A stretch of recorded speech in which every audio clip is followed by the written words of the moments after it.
You asked, how to divide 6750 by 5 using the long division method. 6 divided by 5 equals 1. 1 times 5 equals 5. 6 minus 5 equals 1. Bring down 7, making 17. 17 divided by 5 equals 3. 3 times 5 equals 15. 17 minus 15 equals 2. Bring down 5, making 25. 25 divided by 5 equals 5. 5 times 5 equals 25. 25 minus 25 equals 0. Bring down 0, making 0. 0 divided by 5 equals 0.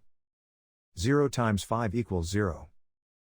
0 minus 0 equals 0. The remainder is 0. The final result is 1350.